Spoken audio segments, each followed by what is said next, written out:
Hi, thanks for joining me. Today I've got a fun sort of geometry inequality theorem I want to share with you. We have these positive numbers a and b, which are less than pi over 2, and I claim that this inequality here holds. So sine a over sine b plus sine b over sine a is less than or equal to a over b plus b over a. Okay, so if you want to have a go at trying to prove this theorem, pause the video now and give it a go for yourself, and I'm going to get stuck right into a proof.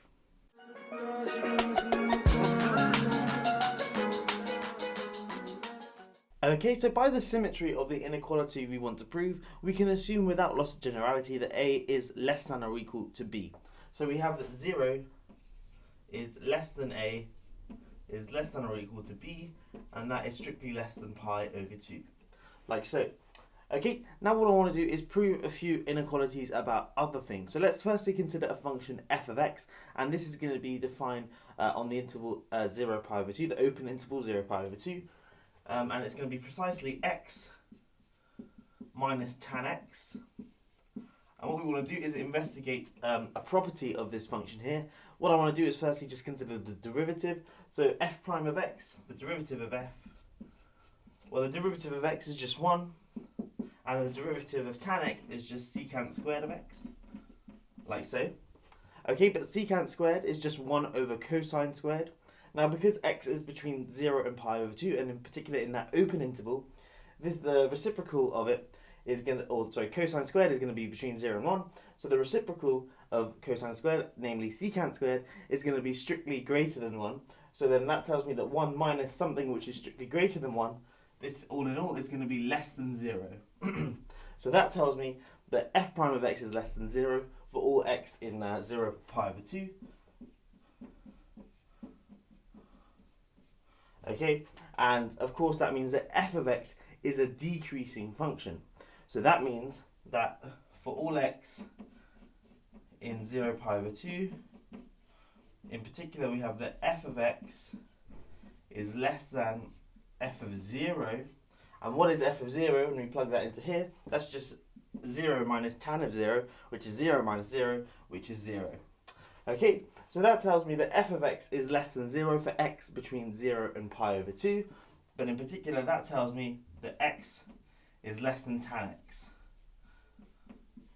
for x in 0 pi, oopsie daisy, for x in the interval 0 pi over 2. Like so.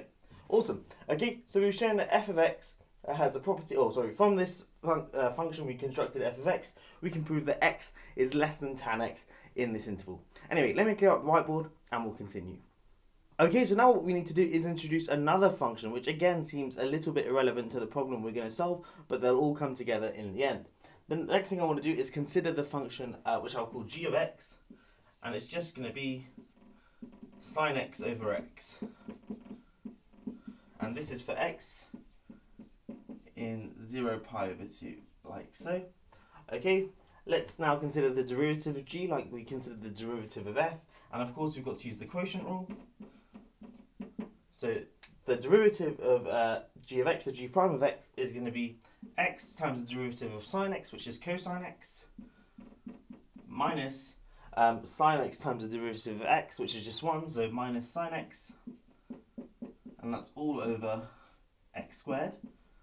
Okay, but we can kind of simplify this. If we divide the top and bottom by cosine x, we can get this is equal to x minus sine of x over cosine of x, which is tan of x, divided by x squared times cosine x, like so. But we're considering x in the interval 0 pi over 2, but just a second ago we showed that x is less than tan x in that interval, so that means that x minus tan x is going to be negative. So this all in all is going to be negative. Okay, so in the interval 0 pi over 2, g prime of x is negative, so that tells me that g of x is a decreasing function in the interval 0 pi over 2. Okay, that's great. We've done a little bit of work with this function. Now I need to introduce a third function, and then we'll be able to solve our problem here. Which, yeah, it doesn't seem like we can do much with these two functions, but I promise you it will all come together. Okay, so we just showed that sine of x over x is a decreasing function on the interval 0 pi over 2. But remember, we're assuming without loss of generality that a is less than or equal to b. But in fact, we can just get rid of this inequality here, the equality sign here, and make it a strict inequality. Because clearly, if a equals b, then this inequality is trivially satisfied. So we can assume that a is strictly less than b for now. Okay, now we're going to plug in a and b into this thing here. Sine a over a then is going to be bigger than or equal to sine b over b, and that just comes from the fact that this function here is decreasing and that a is less than b. Okay, so we get this here, and then of course we can rearrange this to give us sine a over sine b is bigger than or equal to a over b. Again, we don't have to worry about the inequality sign flipping, because a and b are between 0 and pi over 2, so sine of a and sine of b are going to be positive. Okay, so we get this thing here, great. Now what we want to do is consider a third and final function, because this thing here is starting to look like the inequality we want to prove.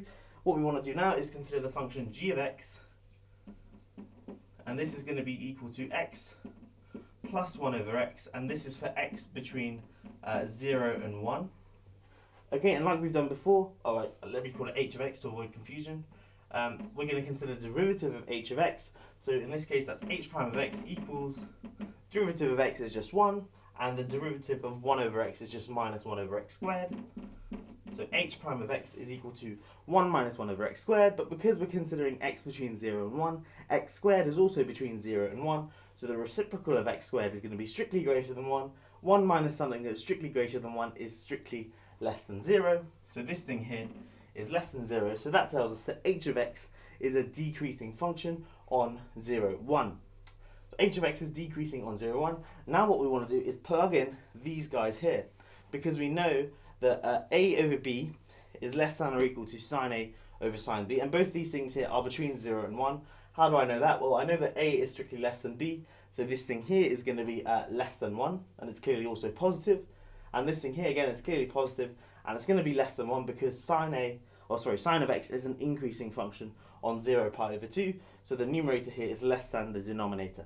So this thing here is also going to be strictly less than 1. Anyway, we can plug both these things into this thing here, and by the fact that this is a decreasing function, we're going to get the result we want. So when we plug in a over b, we're going to get something bigger, so h of a over b is going to be greater than or equal to h of sine a over sine b. And then just using the definition we have of h of x, plugging that into here. So h of a b is just, h of a over b is a over b plus 1 over a over b, which is just b over a. And that's going to be greater than or equal to, when you plug in sine a over sine b, which is going to give us sine a over sine b, and then plus the reciprocal of that, which is just sine b over sine a, like so. And that, of course, is the inequality we were trying to prove. And there we go, there we have it. That's how we solve this problem. You can also do this using sort of a geometric argument, which is quite nice. But I think the algebraic one is quite cool, because if you've not seen how to prove inequalities using calculus, it's a very neat trick to help you prove inequalities using calculus. Anyway, thanks for watching. I'll catch you in the next one. Have a great day.